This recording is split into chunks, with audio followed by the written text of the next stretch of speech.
No episódio de hoje do Longevicast, vamos falar sobre um dos assuntos mais abordados pelas minhas pacientes de menopausa, a saúde do coração.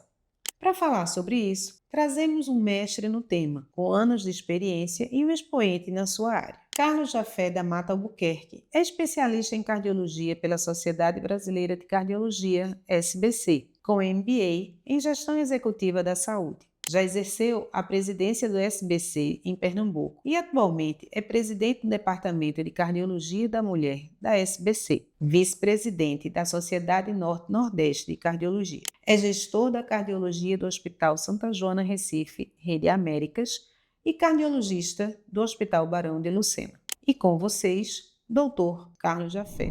Mas antes de tudo, quero agradecer a nossa patrocinadora, a Fórmula. A Fórmula é uma rede de farmácias de manipulação com 36 anos de história. Hoje, conta com mais de 100 lojas em todo o Brasil, oferecendo soluções em saúde personalizada, desenvolvida com qualidade e rigor científico, unindo ciência, cuidado e inovação, sendo referência para médicos e pacientes que buscam segurança, bem-estar e resultados. E todos os inscritos no nosso canal terão uma condição especial. Acesse o Instagram da Fórmula e entre em contato com os consultores. E seus medicamentos serão entregues com segurança para todo o Brasil.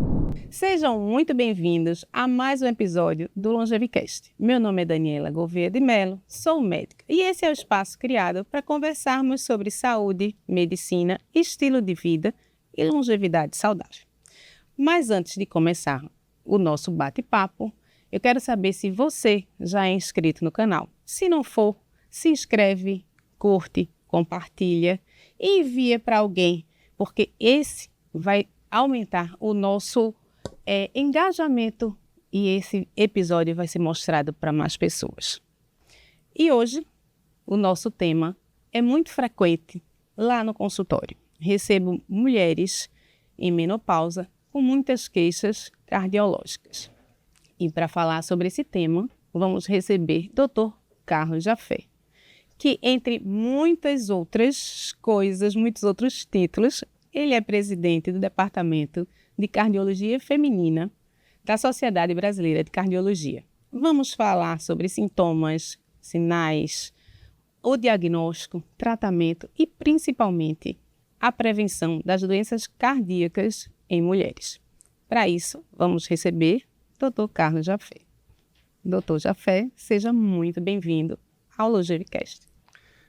Olá, Dani. Para mim é um prazer enorme estar com vocês aqui, conversando sobre um assunto que nós tratamos todo dia e amamos tratar das mulheres.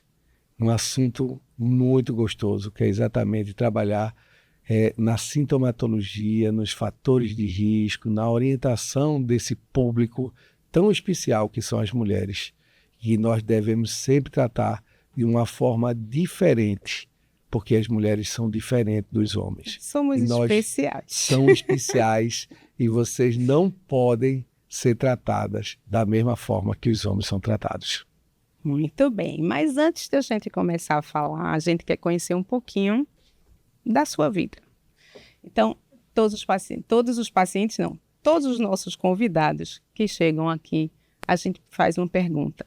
O que você gostaria de ser? Ou o que você pensava em ser quando tinha uns 5 anos de idade? Desde a minha infância, que eu penso sempre pensei em ser médico. Quando eu era lá na infância, que eu morava numa cidade do interior, tá? A minha brincadeira era brincar com carrinhos, que era um carrinho de polícia e uma ambulância. Essa era como eu brincava. Então, desde criança, que eu sempre tive o desejo de ser médico. Inicialmente, eu pensava que poderia ser cirurgião plástico, tá? Essa era a minha primeira opção na medicina.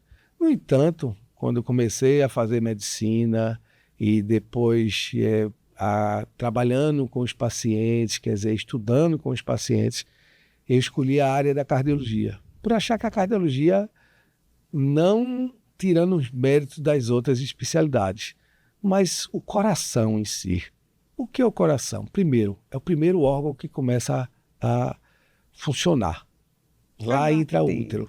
A A batidinha primeira do batidinha. feto é o Exatamente. que chama muita E é o atenção. último que para na nossa vida.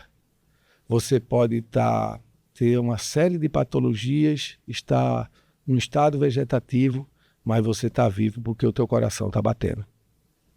Se o seu pulmão não está funcionando bem, você tem uma assistência ventilatória. Se o teu rim não está funcionando bem, você vai ter uma máquina que vai te ajudar, tá? Mas o coração batendo, você vai estar vivo. Então eu fiquei apaixonado pela cardiologia, pela ausculta de um coração batendo, o tuntar do coração, e mesmo a ausculta daquele paciente que tem uma patologia, ou mesmo que tem uma doença, ou mesmo aquele que não tem uma doença, como você, por exemplo, botar o seu estetoscópio no peito de um paciente e escutar um sopro sistólico, um sopro diastólico, a primeira bulha, a segunda bulha, isso é fantástico, maravilhoso. E aí me apaixonei e resolvi fazer cardiologia, que é uma especialidade que eu amo. Eu tenho 62 anos de idade, sou casado, eu tenho 6 filhos, tenho 2 netos, e tudo isso foi feito com muito amor, tanto à família como à minha profissão. E eu hoje me dedico exclusivamente à minha profissão e à minha família. Adoro o que eu faço, adoro fazer meu consultório, adoro trabalhar, e principalmente com esse público que é cardiologia da mulher. E por que cardiologia da mulher? A sua pergunta assim, é uma coisa muito importante para mim. Lá no início da minha carreira, eu recebi um convite para trabalhar com mulheres grávidas. E aí o colega que me convidou, que é um colega inclusive da sua especialidade, anestesiologista, e aí quando ele me convidou, eu disse: mas amigo, eu não tenho conhecimento nessa área. Tratar mulher grávida e com doença cardíaca né? é uma coisa extremamente específica. E ele me respondeu: Jafé, ninguém nasce sabendo. Estude, se dedique que você vai conseguir. E aí eu comecei a trabalhar numa grande instituição de Pernambuco, que trabalha na área materno-infantil, nesta área de cardiopatia e gravidez, vendo mulheres grávidas, mulheres portadoras de cardiopatia, seja adquirida ou seja congênita, ou mesmo com a evolução dessas doenças. E aí eu comecei a me integrar, eu já era cardiologista, e aí me integrei num grupo de estudo da Sociedade Brasileira de Cardiologia, que era um grupo de estudo coordenado por um colega que já se foi, o Dr. Januário Andrade, e aí compôs esse grupo, ainda hoje com a doutora Valquíria Ávila, que mantém-se no nosso grupo, extremamente atuante, e comecei a estudar. E esse grupo de estudo foi evoluindo, depois ele tornou-se um departamento de cardiopatia e gravidez dentro da sociedade brasileira, e nos últimos anos a gente viu que a mulher não era só a mulher grávida. A mulher a gente tem que olhar sobre um conjunto geral. Porque a mulher, como a gente começou batendo no nosso papo, ela é diferente do homem. Ela tem particularidades que só a mulher tem. E aí nós evoluímos para um grupo chamado Cardiologia da Mulher. É o tratamento integral, a visão integral da mulher, desde a mulher na infância até a mulher na pós-menopausa. E aí a gente começou com esse grupo de estudos que foi transformado num departamento, hoje é o Departamento de Cardiologia da Mulher, da Sociedade Brasileira de Cardiologia, com várias publicações, várias diretrizes, vários posicionamentos. Todos os anos nós lançamos um posicionamento e, ao mesmo tempo, atualizamos os posicionamentos ou diretrizes mais antigas, deixando exatamente os novos médicos bem orientados, pelo menos no norte. Então, esse é o nosso papel, e que eu hoje tenho a honra de ser o presidente do Departamento de Cardiologia da Mulher para todo o Brasil. Que você está aqui para falar com a gente, para falar com as mulheres sobre esse assunto. E começando, existe uma diferença anatômica, fisiológica do coração feminino para o masculino? Existe, e ela é significativa. Primeiro, a vascularização, as artérias coronárias da mulher, elas são diferentes dos homens. Normalmente elas são mais finas, são mais curtas, podem ser um pouco mais tortuosas. tá? E isso é uma característica. Outra característica dessas artérias, normalmente as mulheres têm menos doença ateromatosa. E o que é isso para você que está nos escutando? São placas de cálcio com gordura que se formam dentro da luz do vaso e entopem aqueles vasos que levam à angina, que levam a infarto. Então, efetivamente, as mulheres têm menos esse componente do que o homem. A mulher tem mais doença microvascular. São doenças da microcirculação do coração e que muitas vezes as mulheres estão sintomáticas, têm dores que a maioria, inclusive, dos nossos colegas e da população e da própria literatura considera como uma manifestação atípica, uma dor torácica atípica. Mas essa classificação está errada e nós estamos trabalhando para modificar. Ela não é atípica, ela é típica para o sexo feminino. Ela é diferente entre homem e mulher. E homem e mulher. As mulheres são são subestudadas. Se você for observar os grandes trials, as grandes publicações... São em homens. Em homens. É 80%, 90% de homens, 10% de mulheres, e às vezes só tem homens, não tem mulher. Por falta de estudo. De falta de estudo. Não Então, que não exista. Exatamente. Então, esse é um dado importante. Outra coisa, a mulher é mais resistente a procurar assistência em casos, inclusive de manifestações dessas, porque elas são mais, vamos dizer assim, são mais fortes do que os homens. Eu acho que mulheres aguentam mais dores, são mais acostumadas a sentir dores e mal-estar e achar que está tudo ok.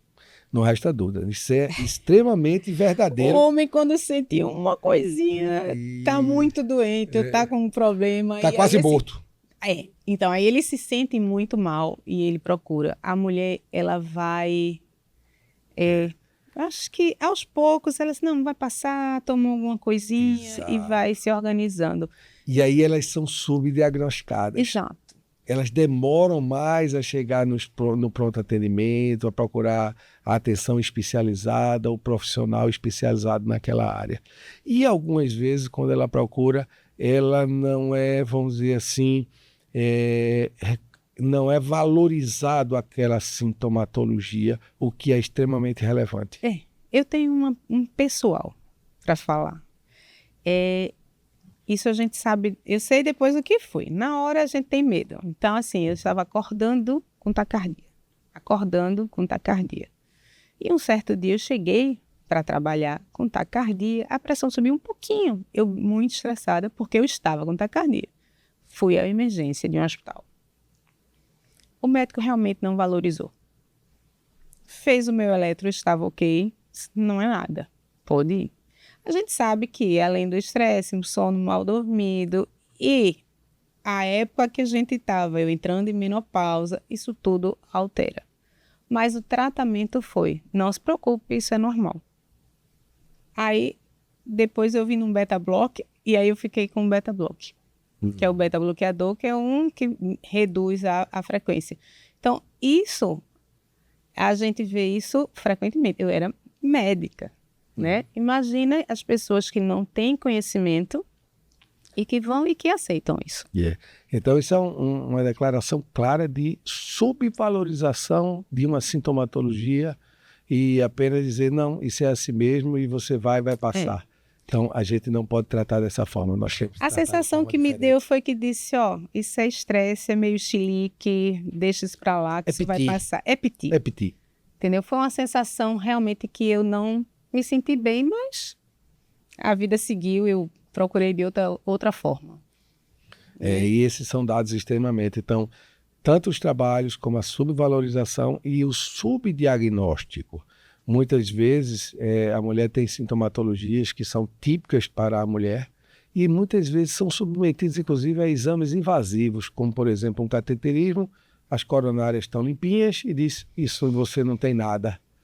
Vá para casa, que é assim mesmo, procure um psiquiatra, procure um psicólogo. O psiquiatra está em alta nessa fase. Mas, na verdade, existe uma doença e essa doença tem que ser tratada por um especialista que entenda muito bem do coração da mulher.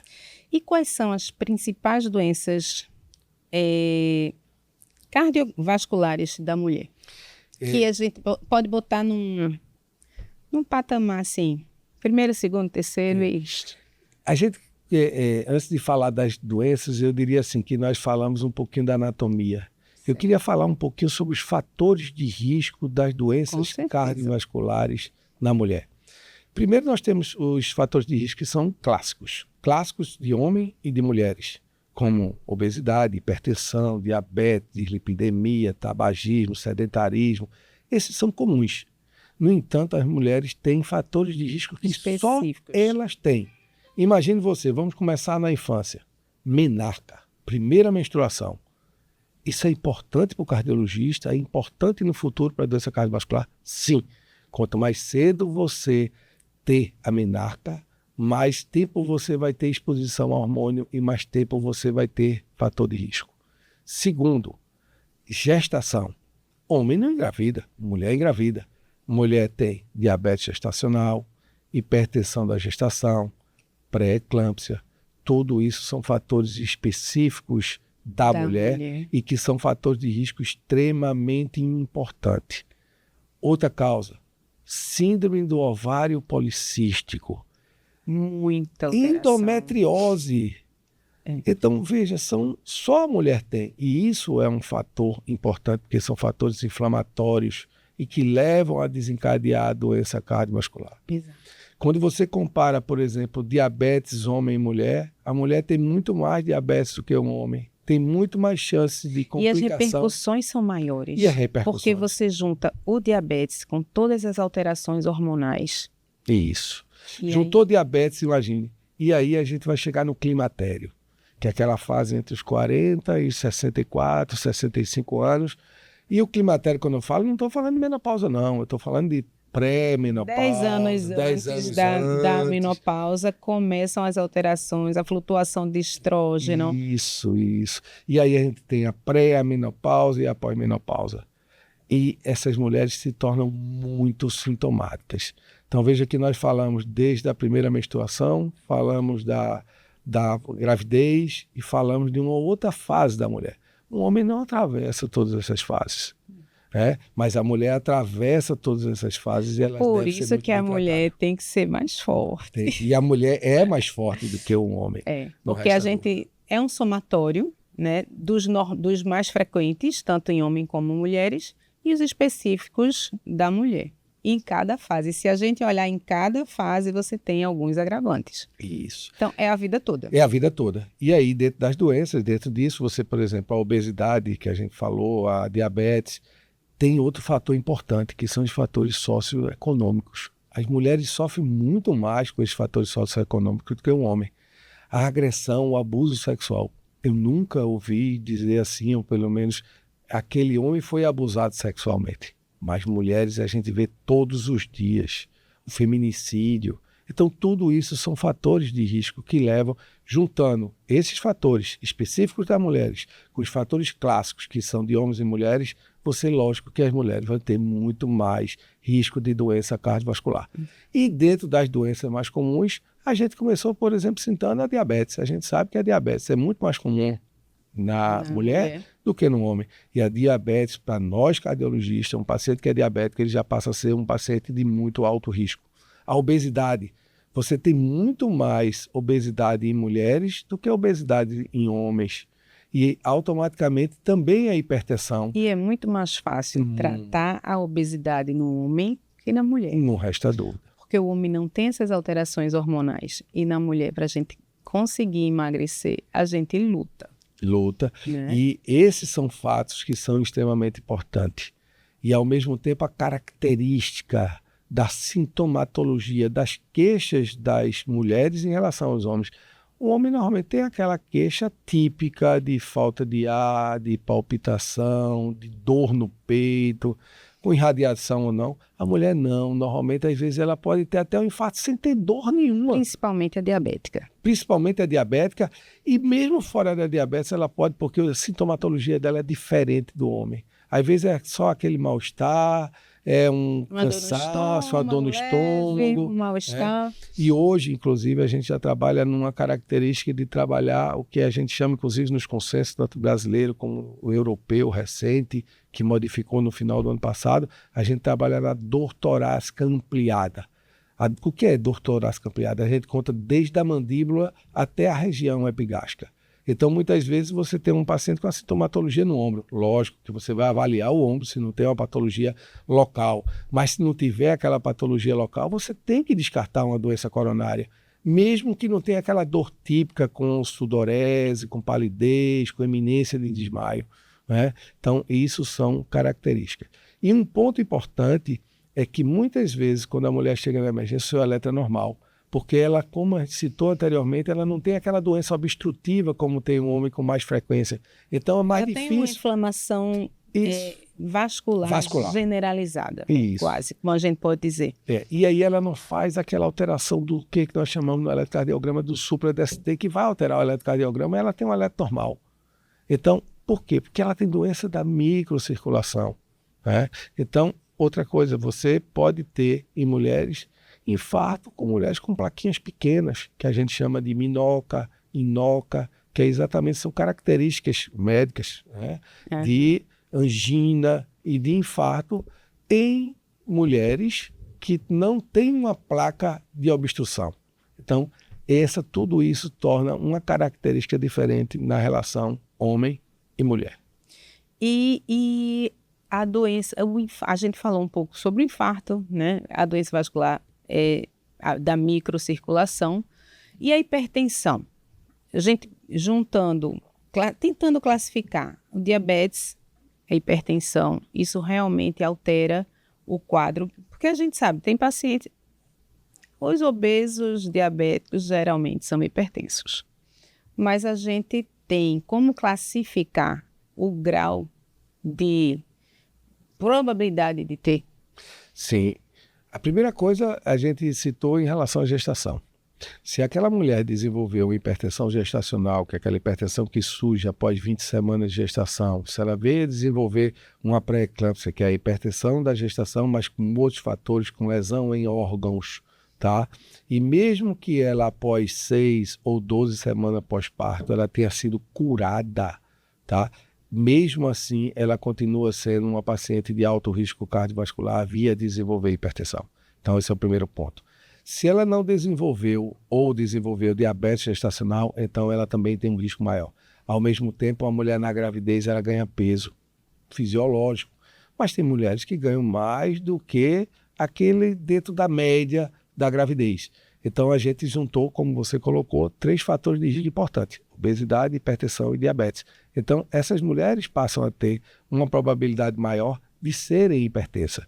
Então, automaticamente, isso aumenta de forma significativa o risco de você vir desenvolver nos próximos 15 anos da sua vida.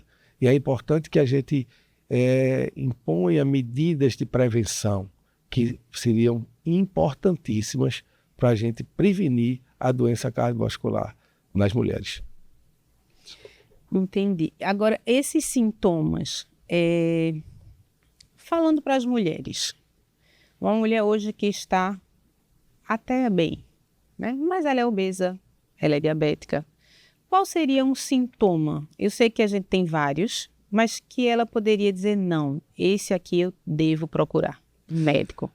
Fadiga excessiva, cansaço excessivo, mal-estar mal definido, aquele mal-estar que você não está se sentindo bem, mas você não sabe dizer você exatamente. Você está estranha. Você está estranha, está diferente do seu dia a dia. Procure um médico, procure fazer uma avaliação periódica. Não necessariamente será cardiovascular, mas existe uma probabilidade. Existe uma probabilidade. E a gente orienta que essas mulheres já a partir dos 40 anos de idade, se você não tiver nenhum antecedente familiar de doença cardiovascular ou não tiver tido nenhum desses processos que eu te falei, que a gente citou aqui, menarca precoce, obesidade, diabetes, hipertensão na gravidez, procure uma avaliação cardiológica.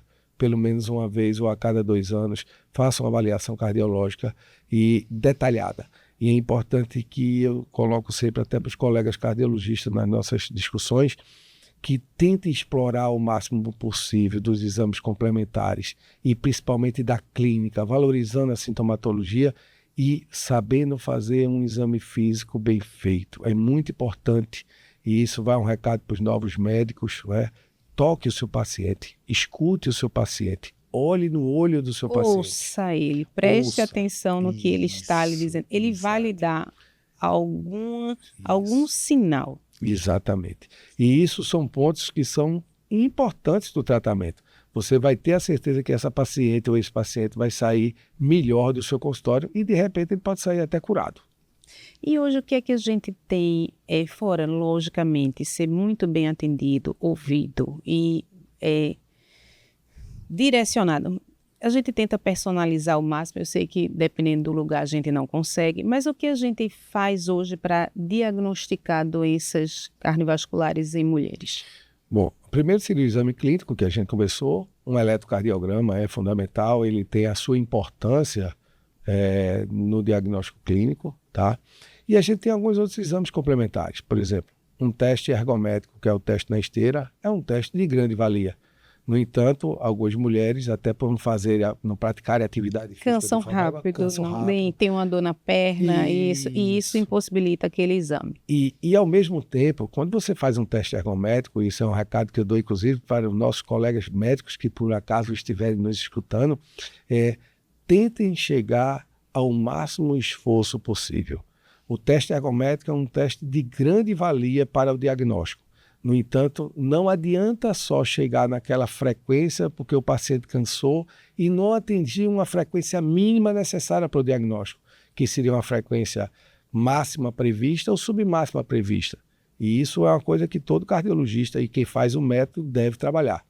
Outra coisa, o ecocardiograma é um exame de imagem, um exame simples, que nos dá grandes indicações, até de forma indireta. Uma disfunção diastólica, num ecocardiograma, numa mulher com fatores de risco, ela deve ser investigada. E isso pode ser um indicativo de doença microvascular. E um dado importante, quando você faz um teste ergométrico, voltando um pouquinho para o teste, às vezes a mulher faz o teste da alterado. Não sei se você já ouviu um desses. O teste alterado. Não, mas isso é um teste falso positivo.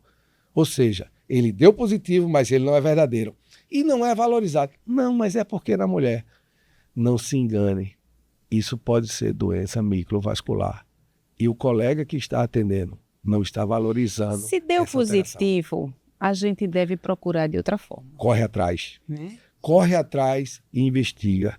Mesmo que o colega que lhe atendeu, ele diga, não, isso não é nada, procure chegar no limite e estratificar o risco. Hoje, nós evoluímos de tal forma na medicina e principalmente na cardiologia que a gente tem como prevenir as doenças cardiovasculares. A gente tem como estratificar o risco dessas pacientes em relação ao risco futuro de virem a desenvolver uma doença cardiovascular ou já está em curso esse desenvolvimento.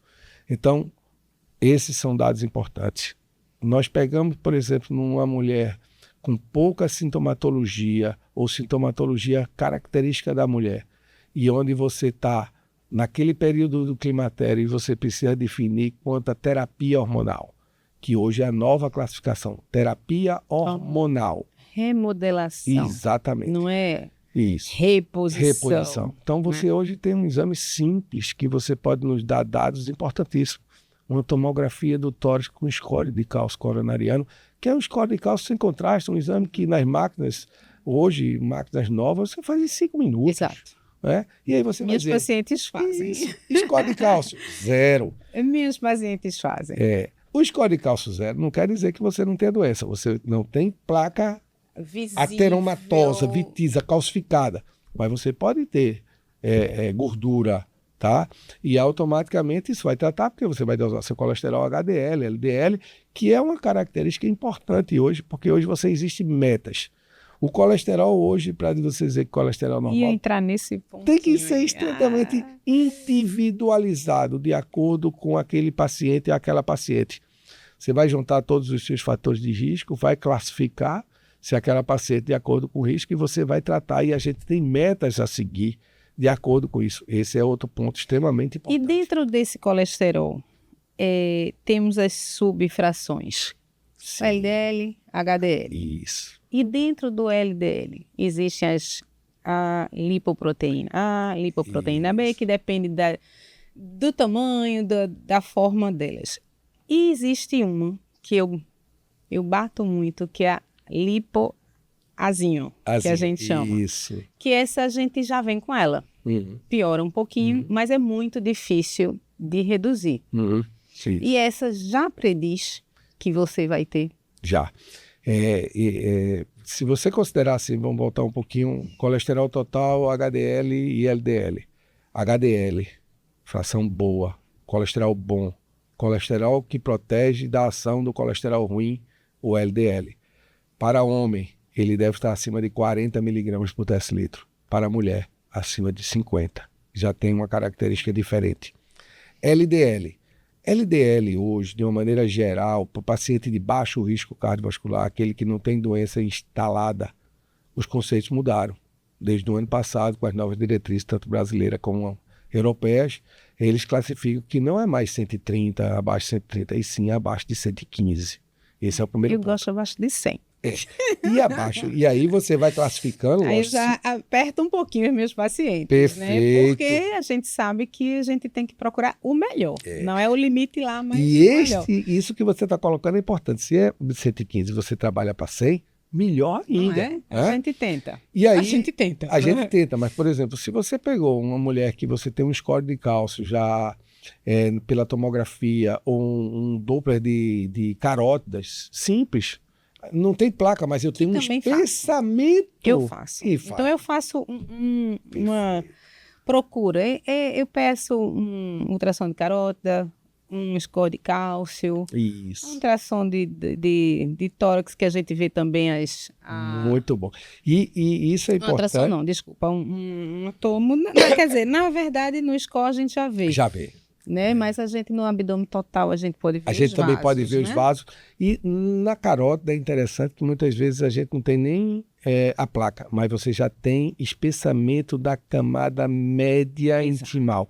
Então isso já é um indicativo de formação de placa. Você já deve tratar esse paciente. Inflamação. Você citou uma coisa importante que a mulher faz muito, que é a ultrassom de abdômen. Quando você pega um ultrassom de abdômen que você já vê que já tem ateromatose em aorta, provavelmente vai ter ateromatose em outros vasos também. Se você consegue ver, visualizar a ateromatose num vaso como uma aorta que é grande, espesso, imagina nas pequenininhas. É o que eu falo para os meus pacientes. Quando você consegue detectar numa aorta, os pequenininhos devem estar cheios. Então, assim... E outro dado importante, e a gente falando, as mulheres fazem mamografia. Quando você vai para a mamografia e você vê muito cálcio, vá atrás que certamente o coração deve ter também. Então, veja como são diferenças, características que a mulher tem que o homem não tem. Então, a gente falou vários exames. Lógico, tem outros exames, como, por exemplo, o cateterismo, você diz se tem uma obstrução ou não. Mas é muito invasivo. E, ao mesmo tempo, está chegando uma nova metodologia que a gente aqui no Brasil só tem, em São Paulo, aqui em Recife a gente não tem, para a gente estudar a microcirculação dessas mulheres. Isso vai ser uma grande ferramenta diagnóstica futura para essas mulheres. Ao mesmo tempo, a gente tem outros exames complementares. A angiotomografia. A angiotomografia é um exame de relevância, porque você vai não só ver o score de cálcio, mas você vai ver se tem doença obstrutiva ou não. Então, esse é um dado importante. Como a mulher tem menos doença obstrutiva, às vezes você faz uma cintilografia do miocárdio, que você vê microcirculação, se tem isquemia ou não, e um exame que a gente pede muito pouco dentro da cardiologia, mas que tem uma indicação bem significativa que se chama ressonância do coração, porque você consegue ver aquela fibra muscular, o miocárdio, e você fazer o diagnóstico. E tudo isso de uma forma não invasiva.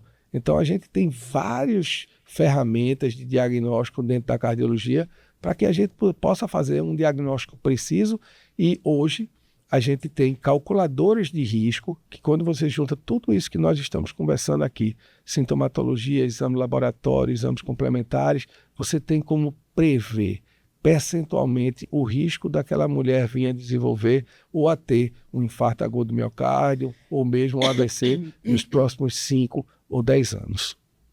Muito bem. E aí diagnosticou como seria o tratamento dessa mulher? E o tratamento, primeiro, a gente tem que trabalhar um pouquinho na prevenção, e aí a orientação da atividade física, controle do peso, controle da pressão arterial. E, logicamente, quando a gente fala em prevenção, isso também é tratamento. Hábitos de vida Hábitos de saudável. vida, modificação no estilo de vida. Se você Como quer as mulheres recebem isso? isso, Porque a gente sabe que é muito mais fácil tomar um comprimido.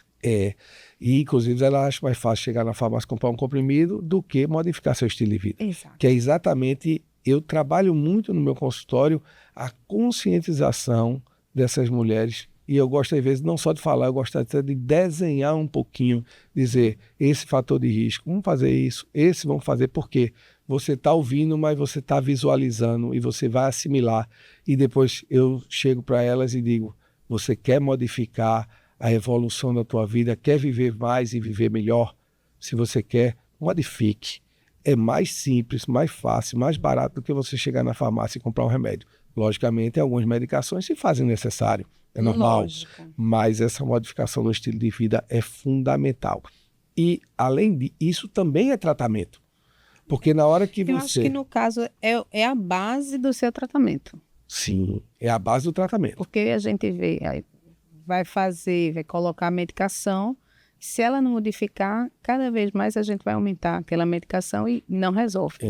E se você controla seu peso, tem sua pressão bem controlada, não tem hábitos de fumar, se consumir álcool de forma moderada, de forma social, automaticamente, se você teve esses fatores de risco que a gente conversou aqui, se você está bem controlado, certamente você vai viver bem e melhor.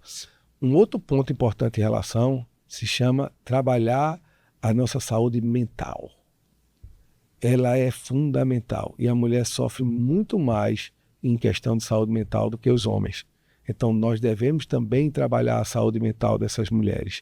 Quando eu falo saúde mental, para quem está ouvindo, não estou chamando nenhuma mulher de doida, mas não, ela acumula muitas funções. Isso. A mulher é dona de casa, ela é mãe, ela é filha, muitas vezes, ela é esposa, ela trabalha, e ela tem esse mesmo tempo para resolver isso tudo.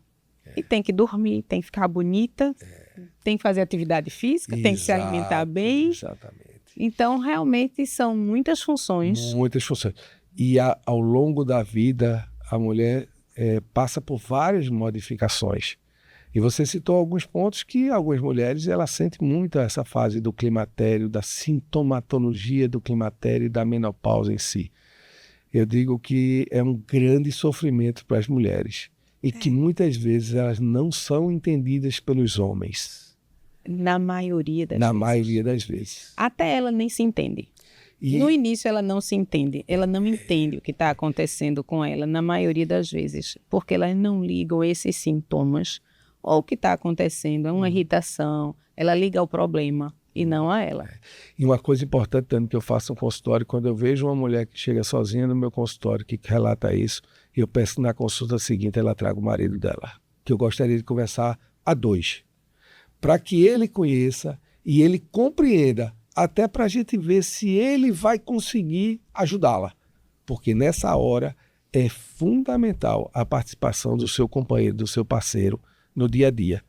Porque, infelizmente, a gente vive num mundo que, querendo ou não, é um mundo machista. Desde o mundo animal, é um mundo machista. Ainda é. Apesar de todas as ações que tenhamos feitos para mudar, mas ainda é. Principalmente a gente falando de Nordeste. De Nordeste. Né? Às vezes Sul, Sudeste já existe uma maior divisão. Existe um pouco mais. Isso. Mas Nordeste a gente sabe que a mulher, na maioria das vezes, é responsável pela casa, pelos filhos, por buscar, por trazer, por trabalhar, por ter que levantar cedo, por ter que ir para... Então, assim, são muitas obrigações. São muitas obrigações. E essa participação... Não que o marido não tem obrigação. A gente está falando aqui, não está falando contra o marido, não está falando contra os homens, mas a gente tem que ser realista, né? Exato. O peso maior, muitas vezes, vai para a mulher, num relacionamento. Com certeza. E aí esse conjunto... E trabalhando essa parte de saúde mental, desse momento que a mulher vai viver, que é exatamente uma outra fase da vida, ela vai ter uma irritabilidade maior, uma tolerância menor. Então, tudo isso deve ter muita paciência. Muito esquecimento, ela se sente mal no trabalho, às vezes se sente incompetente. ela tá, a própria sintomatologia, os famosos folgastro, tá com aquele calor, tá, a temperatura tá com de 18 graus do ar-condicionado, todo mundo com frio. E ela vermelhona lá. Com calor, então é diferente. Então a gente precisa tratar de forma diferente. E o coração muda nessa fase da menopausa? Sim, sim. O coração, ela sofre exatamente a ação de todas essas alterações hormonais. E nesse momento a gente passa a ter, primeiro, uma instabilidade dos níveis pressóricos, né? A pressão, às vezes, aquela mulher não é hipertensa, nem desenvolveu no passado hipertensão, mas ela começa por exatamente esse momento que ela está vivendo, essas alterações hormonais, ela começa exatamente a fazer variação de pressão arterial e a desenvolver, nesse momento, hipertensão e passar a ser portadora de hipertensão. Ao mesmo tempo, os fatores, principalmente esses fatores lipídicos, colesterol, triglicerídeo, elas tendem a aumentar a partir do momento que o ovário deixa de produzir os estrógenos necessários, né? Então, isso são fatores, ela tende a ganhar mais peso. Se ela não tinha um peso ideal, ela pode ter sobrepeso. Principalmente abdominal. Esteatose hepática. Isso, não resta dúvida. E um detalhe importante em relação ao peso é que a gente não deve só colocar os critérios de obesidade, mas os critérios de sobrepeso também são fatores de risco. É a mesma coisa da diabetes. Se você tem pré-diabetes, tá? Trate-se como se fosse diabética. Porque isso é um fator importante que muitas vezes a gente tem que tentar convencer o paciente de que ele é pré-diabético. É que ele fica esperando chegar a ficar diabético, para dizer que ficar diabético. Então é importante que a gente já comece o tratamento no momento que você está com aquele diagnóstico de pré-diabetes. É a mesma coisa do sobrepeso. Estou com índice de massa corporal aí de 26, 27, mas não é. Mas comece a tratar. Veja que as doenças cardiovasculares, elas se desenvolvem com um ponto ali na obesidade, da pressão, da diabetes, do sedentarismo. Tudo isso cada pontinho desse vai se somar e no final vai ter uma nota. E essa nota pode ser igual a uma doença cardiovascular e significar a sua vida ou a que você venha perder qualidade de vida. Porque a gente falou muito de infarto, mas também tem o AVC, né? Que é o acidente vascular cerebral, que a gente vê que mulheres também, então, cada dia a gente vê mais mulheres. E essas doenças cérebrovasculares, vamos dizer assim, elas correspondem a 30% das mortes de todas as mulheres, tanto no Brasil como no mundo inteiro. Então, é a maior causa de morte entre as mulheres, mais inclusive do que o câncer. Por incrível que pareça, as doenças cardiovasculares matam muito mais mulheres do que os cânceres, do que a violência em si. Então, isso é importante a gente trabalhar na prevenção e no tratamento de tudo isso que nós conversamos, fatores de risco e das próprias doenças que a gente, ao longo da vida, infelizmente, vai desenvolver, levando também em consideração que você tem que ver seu passado. Qual é o seu histórico familiar? Se você tem um pai, uma mãe, um avô, uma avó que teve doença precoce. Quando eu falo de doença precoce, não é aquele velhinho, idosinho que morreu. É homem com menos de 55 anos que já desenvolveu doença cardiovascular e na mulher com menos de 65 anos. Ou seja, é a mulher antes do pós-menopausas. Porque o pós-menopausa é depois de 64, 65 anos. Então, isto sim é fator de risco familiar para a doença cardiovascular, certo? Então, é importante que a gente... coloca naquela tabelinha. E coloca na tabelinha mais uma pontuaçãozinha para você calcular esse risco. Calcular o risco. Entendi. E em relação à atividade física, o que é que a gente pode dizer? O que a gente sabe que ajuda, lógico, mas o que a cardiologia preconiza para as pacientes mulheres da atividade física?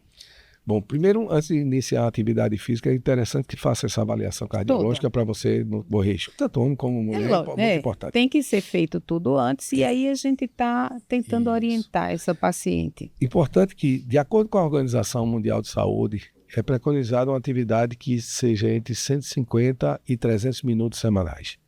Essa forma pode ser dividida durante os 7 dias de semana e, logicamente, a orientação é que você tenha pelo menos um dia de repouso da sua musculatura, senão você vai desenvolver lesão muscular e tudo mais, que vai E impossibilitar... oxidação também. Também. A gente pensa que não, mas O excesso... todos os dias, numa atividade intensa, a Isso. gente causa inflamação crônica. E se aquele vaso é inflamado, predispõe à formação de uma placa e de você desenvolver. Depois um dia a gente vem aqui para explicar como se formam essas placas. Essas placas. Aí a gente a gente conversa bem pelas...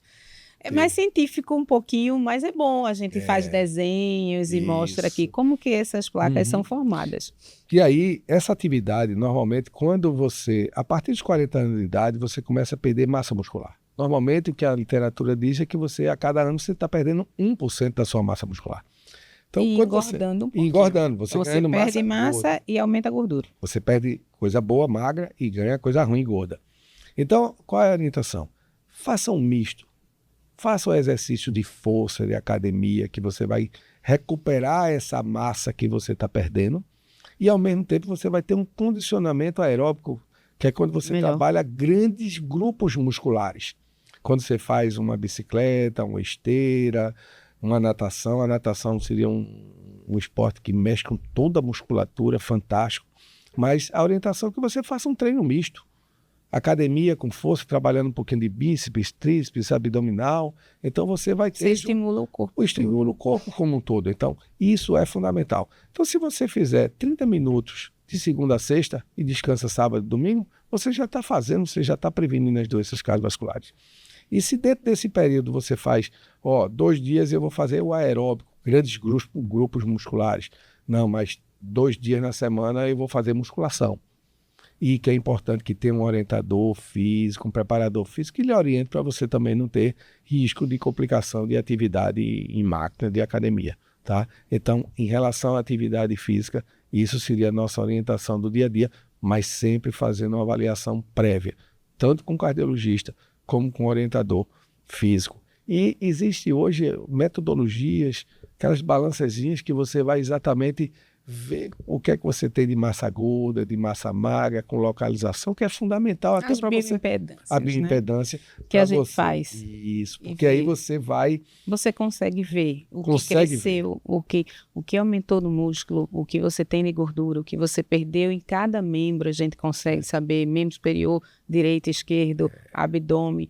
A gente consegue realmente... seguir isso aí bem. E fazer um trabalho, inclusive, comparativo, futuro, como você modificou. Tá? Então, esses são pontos importantes em relação à atividade física. E o sono? O sono é fundamental. Por que o sono é fundamental? Estou passando por todos os nossos pilares da longevidade. O sono é fundamental. Para provar que a doença cardiovascular a gente consegue... Hoje o sono, a qualidade do sono, o sono tem que ser um sono regenerador. E existe uma doença chamada apneia do sono, que hoje já está inclusa como um dos fatores de risco para a doença cardiovascular. Você que dorme mal ou que de repente você acha que dorme bem, mas não dorme, acorda cansado, não está recuperado, você precisa fazer uma avaliação simples, um exame de polissonografia. É um exame simples, tem vários exames, tipo 1, tipo 2, tipo 3. O mais comum que a gente faz hoje é o tipo 3 para avaliar a apneia do sono e você classificar esse paciente como fator de risco. Imagine se você tem um paciente que tem muitos períodos de apneia, que cai a saturação, veja como seu coração, seu cérebro vai sofrer e que você pode ter um evento exatamente no horário que é mais comum para você ter infarto agudo do miocárdio, que é exatamente logo ao amanhecer.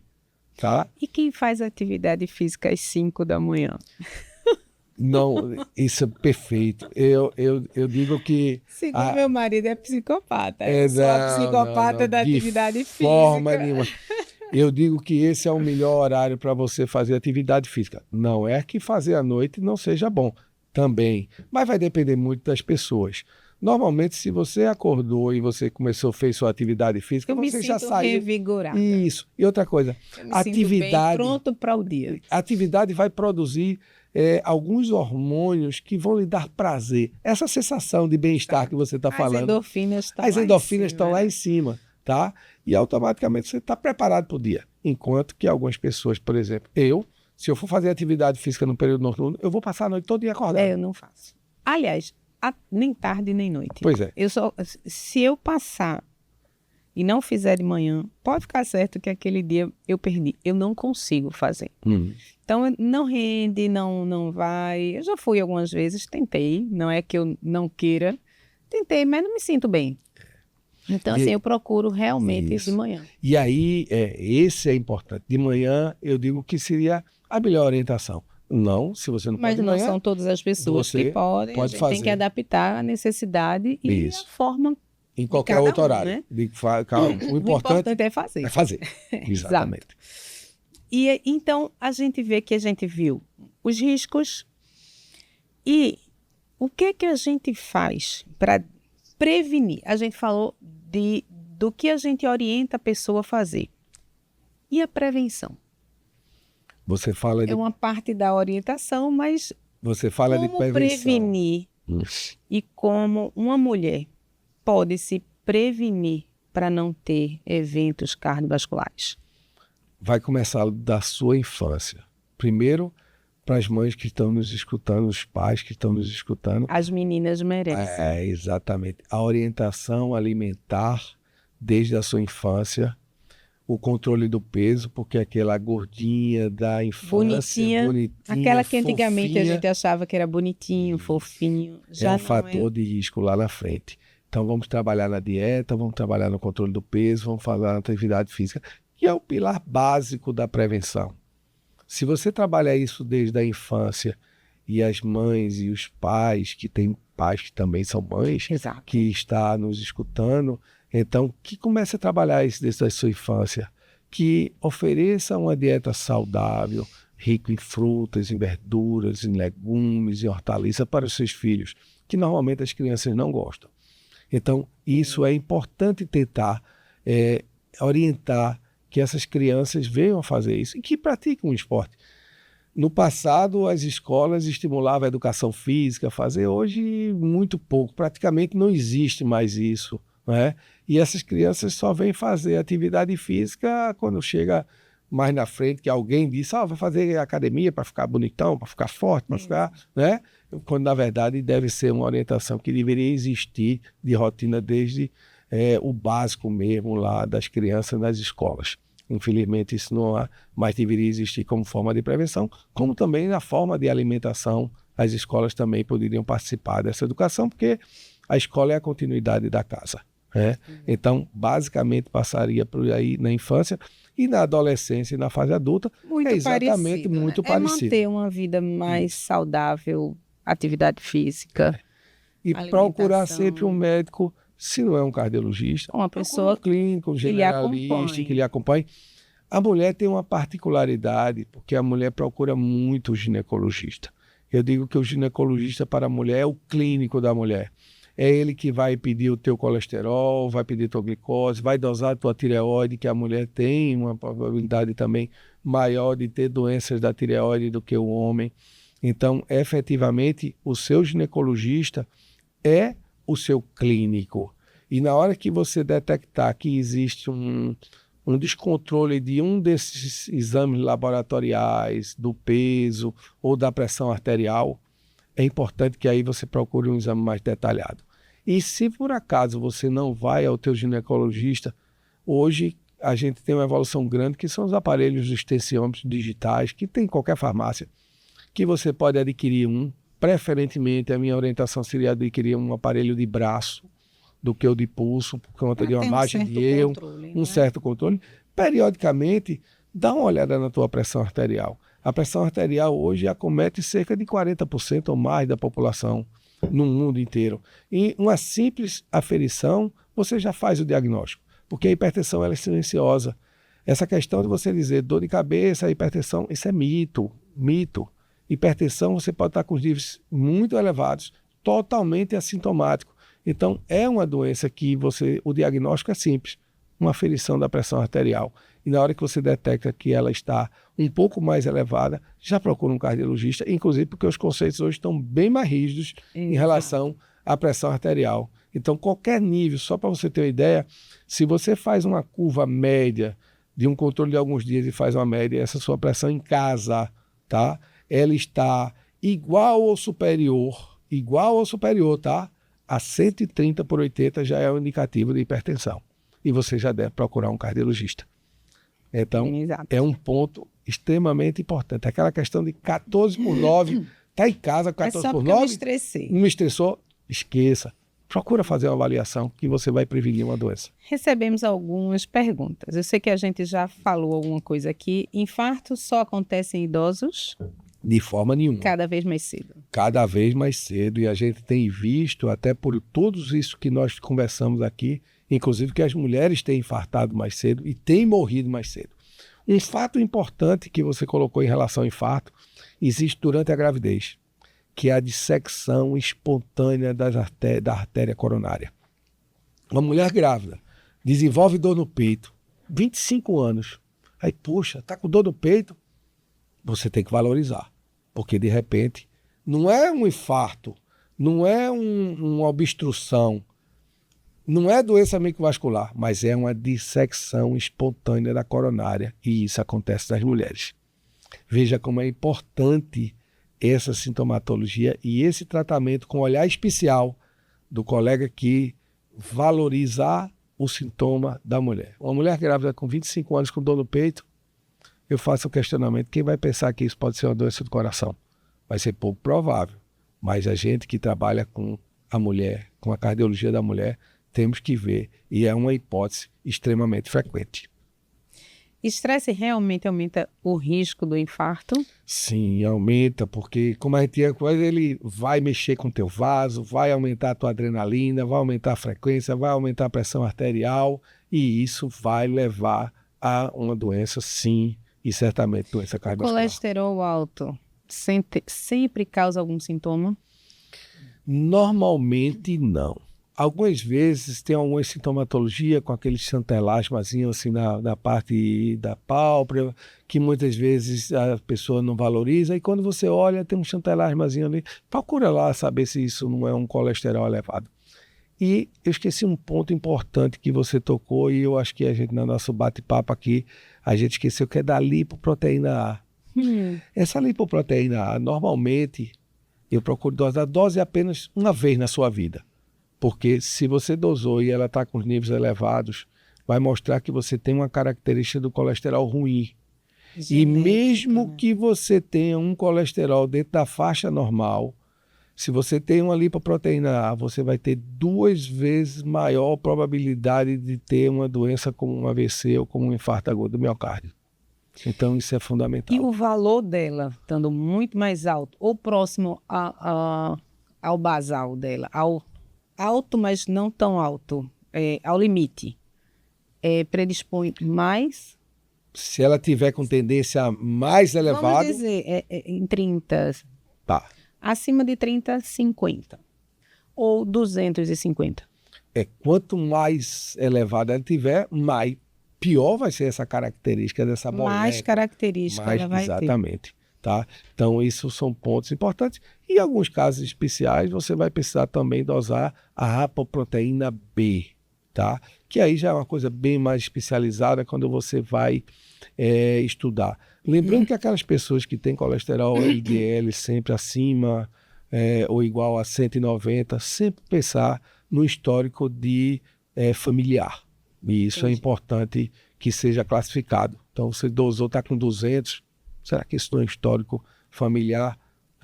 Então, são pontos relevantes. E agora a gente está chegando mais ou menos no fim, e agora é o bate-bola do LongeviCast, né? São perguntas bem diretas e respostas diretas, se possível. Então, um hábito que protege o coração? Atividade física. Um hábito que prejudica o coração? Tabagismo, consumo excessivo de álcool, alimentação não saudável, muito rico em gordura saturada, gordura animal. Um exame importante para a prevenção? Uma simples dosagem de colesterol, de glicemia, você já está prevenindo. A aferição da pressão arterial, você já previne. Afira a sua pressão, dose sua glicose, veja seu colesterol, você já está prevenindo. Um mito sobre a doença cardíaca?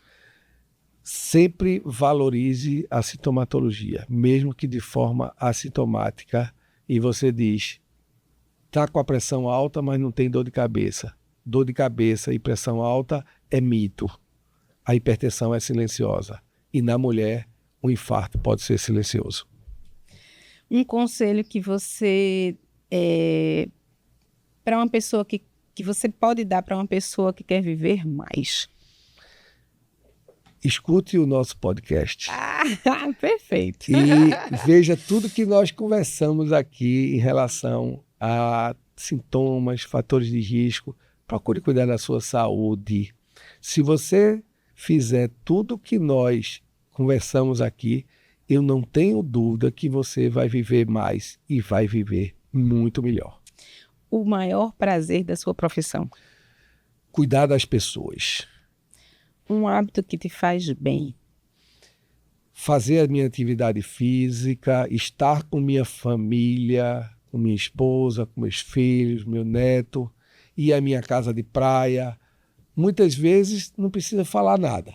Basta sentar e olhar por mar e ter fé. Fé em Deus. Se você tem fé e você todo dia sai com Deus na tua cabeça, que Ele vai te guiar, você com certeza você vai ter sucesso. E uma mensagem que eu digo, sempre procure fazer tudo com amor. Se você faz com amor, você certamente vai ter sucesso na sua carreira. Muito bem. E o paciente mais inesquecível? Esse é um fato que semana passada eu gravei um podcast e isso me emocionou muito, sabe, Dani? E eu vou falar de uma paciente, se eu me emocionar aqui, me desculpe, mas é uma paciente que eu tive acompanhando uma grávida. Chegou no meu ambulatório uma jovem com a síndrome de Marfan. Síndrome de Marfan, para quem não sabe, ele tem alterações cardiológicas, esqueléticas, visuais. E ela tinha síndrome de Marfan completa, Dani. Você como médico imagina, completa. Aquela pessoa que os dedos voltavam para o braço, os pés, o coração já com a cardiopatia, grávida, com 18 semanas de gestação.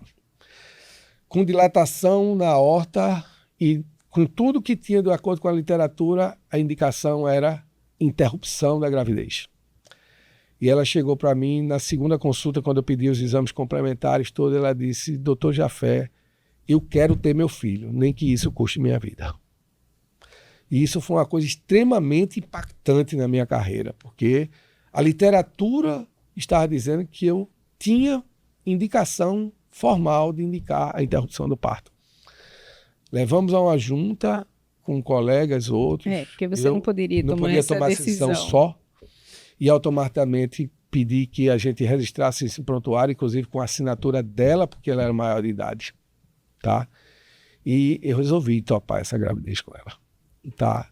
Acompanhava praticamente quinzenalmente essa paciente. Ela evoluiu, nós indicamos, inclusive, uma das poucas indicações que o cardiologista faz, que é indicar a interrupção por via alta, ou seja, por uma cesariana.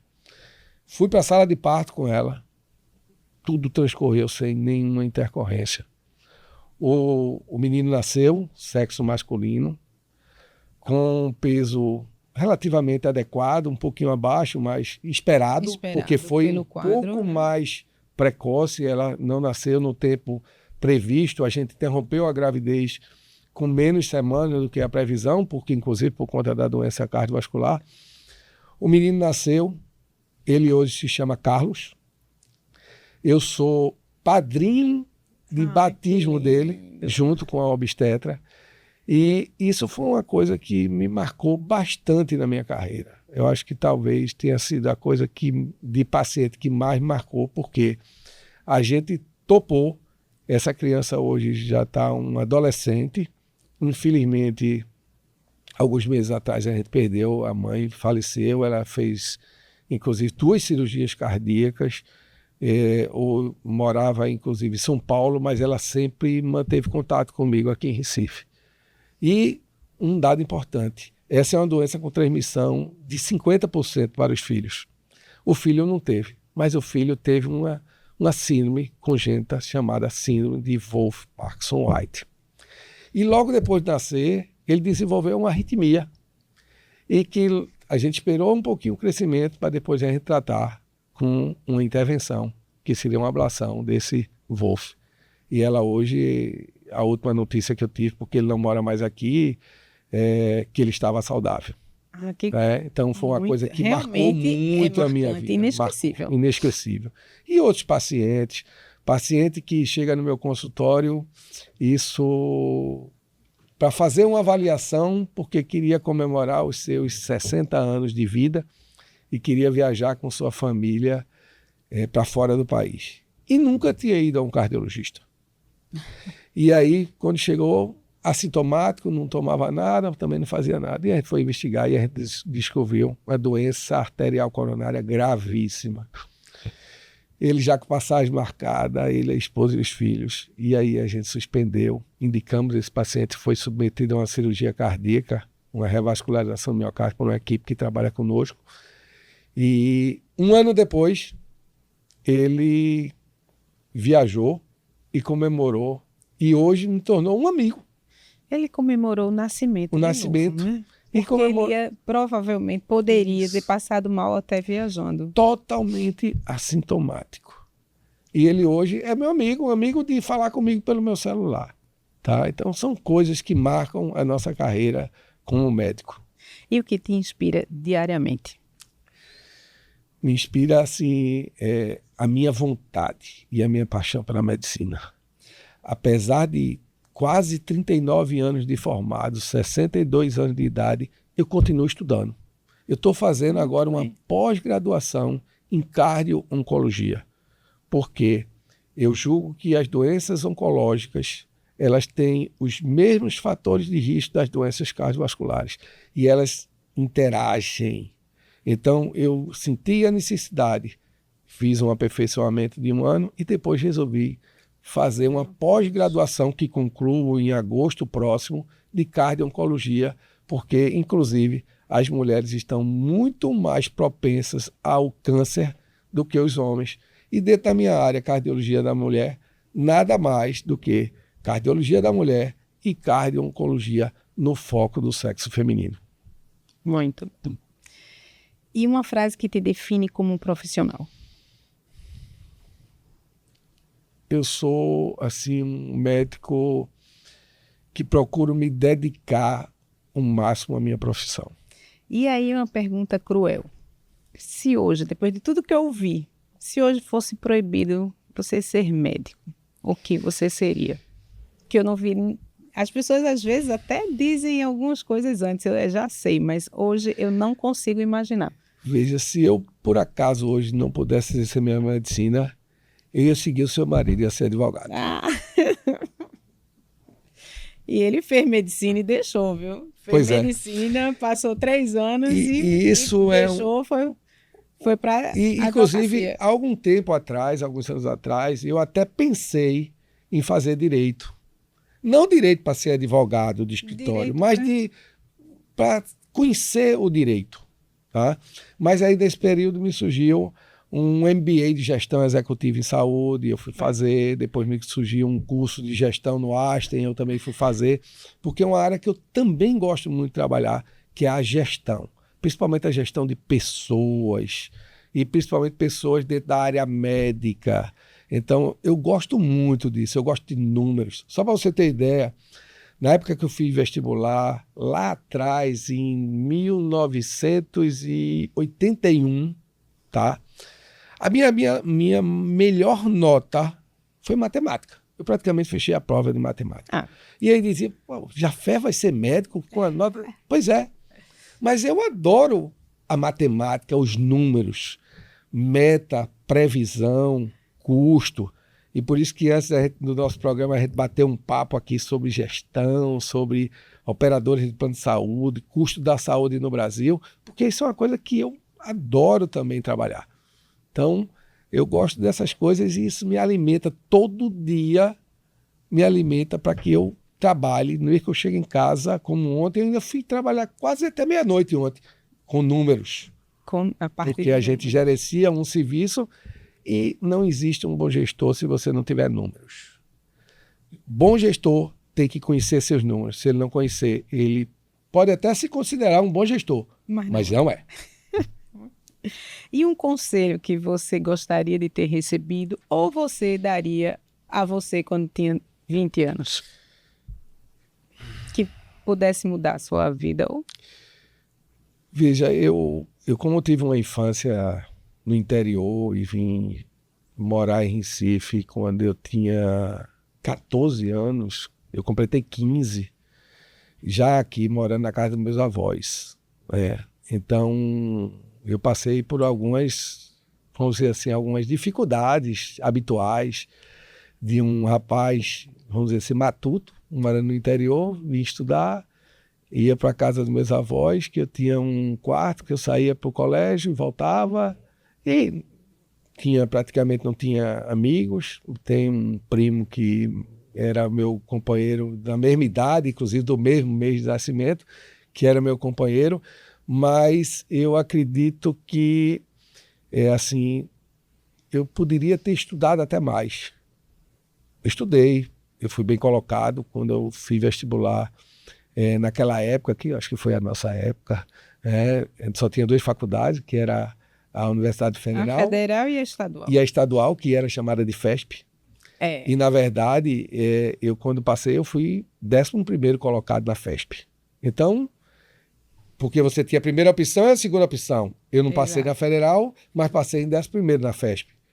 Então, eu fui. Ao mesmo tempo, teve um fato na minha vida que modificou um pouquinho minha carreira e que foi um pouco mais difícil, que foi o caso de ter tido um relacionamento e me casado no 3º ano de medicina. Bem precoce. Muito precoce. E isso dificultou alguns pontos e eu tive que postergar alguns planejamentos, inclusive por dificuldade, porque ao mesmo tempo que eu assumi meus filhos e, graças a Deus, hoje estão todos criados, todos formados, todos trabalhando, todos com sua vida, amo meus filhos. E para isso foi um sacrifício muito grande para atingir essa meta de criar e estudar. Então eu acho que talvez isso tenha modificado um pouco, mas eu hoje me considero assim um vencedor. Cheguei, posso dizer a todos aqui que eu estou muito feliz, sou realizado, atingi todo o meu plano e continuo com novos planos. Eu gosto muito de sonhar e, ao mesmo tempo, de sonhar e que esses sonhos se tornem realidade. E eu vou buscar mesmo aos 62 anos de idade. Eu vou buscar eles, logicamente. Eu estou buscando também. E todos nós. E a gente tem que exatamente, com longevidade... renovar. A gente renovou. Eu sou outra pessoa. Estudando, fazendo pós, fazendo cursos. Cuidando da saúde. Cuidando da minha saúde, podendo cuidar da saúde das pessoas. Que faz tão bem cuidar da saúde das pessoas, de forma que, quando você escuta, doutor, eu vim aqui lhe agradecer, eu estou tão bem, eu estou tão feliz, isso dá uma gratidão, vale mais do que qualquer valor de consulta paga no consultório. E uma palavra só para você, o que significa, aí sim, uma palavra, longevidade. Qualidade de vida. Muito bem. Agora a gente está encerrando, eu vou pedir para olhar para a câmera e deixar uma mensagem para as mulheres, o que você quiser, e o microfone é todo seu. Bom, primeiro eu queria agradecer essa oportunidade de estar aqui nesse podcast fantástico, maravilhoso, e que eu aconselho que todos sigam, tanto no YouTube como no Instagram, participem, porque é fantástico. E eu diria para todas as mulheres assim, procurem se cuidar, desde a sua infância, adolescência, tá? No período gravídico, puerperal, que é fundamental, é onde as mulheres têm algumas complicações que passam muitas vezes desapercebidas ou subvalorizadas. Procure se cuidar, tá? Sejam felizes, façam o que vocês estão com vontade, mas façam com cuidado, com prevenção, que eu tenho certeza que vocês vão ter uma qualidade de vida muito melhor, muito maior. Mesmo que para isso você tenha que tomar 1, 2 ou 3 medicações, tem que acordar cedo, às 5 horas da manhã ou às 6 para ir para a sua academia, fazer sua ginástica, tá? Faça periodicamente seus exames complementares, não só do ponto de vista cardiológico, mas de prevenção das doenças neoplásicas, do câncer de mama, do câncer de colo, do câncer de útero. Procure se cuidar. Se você se cuidar, a medicina evoluiu de tal forma que hoje a gente tem como estratificar, fazer prevenção e tratar todos vocês para que vocês possam ter uma vida muito gostosa e aproveitar todos os momentos. E se você tem dificuldade no seu dia a dia com sua família e dentro dos assuntos que nós conversamos, principalmente eu vou considerar que o período da gravidez, a mulher tem muita dificuldade às vezes no seu relacionamento. E no período do climatério, no período da menopausa, procure ajuda. Não tenha vergonha de procurar ajuda de forma nenhuma. Existem vários profissionais que estão preparados para lhe atender e tentar te ajudar da melhor forma possível. E se você não conseguir fazer isso ou não conseguir modificar a tua vida, convida a tua família a vir fazer parte de uma consulta e ouvir do médico, daquele especialista, que de repente ele vai te ajudar junto com o teu marido, teu companheiro ou com teus filhos. Então essa é a mensagem que eu dou para vocês, porque a gente sabe que a mulher é diferente do homem. A mulher é especial e a mulher deve ser tratada de forma especial. Muito, muito, muito obrigada por ter vindo. Obrigado. Agradeço muito. Obrigado. Sei que todas as mulheres que estão ouvindo vão agradecer. São informações, sim, imprescindíveis para as mulheres. A gente trouxe aqui uma conversa de alto nível com o Zafé, falando sobre mulheres e para as mulheres. Então, aqui é nosso presente da nossa patrocinadora, a Fórmula. Ela sempre lembra dos nossos convidados. Muito obrigado, Dani. Muito obrigado também à Fórmula, inclusive por patrocinar esse grande programa, porque eu acho que a informação tem que chegar na ponta. E a gente tem que informar com informação boa, verdadeira, porque existem várias informações que não são verídicas e a gente tem que aproveitar a informação que é verdadeira. E aqui a gente está fazendo um programa que é uma... Muito, muito verdadeiramente. E agradecer à Fórmula e agradecer ao Longevicast.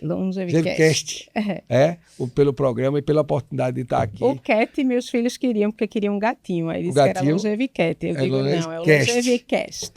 Isso, agradecer essa oportunidade de tratar de um assunto tão importante e que eu investi a minha carreira toda.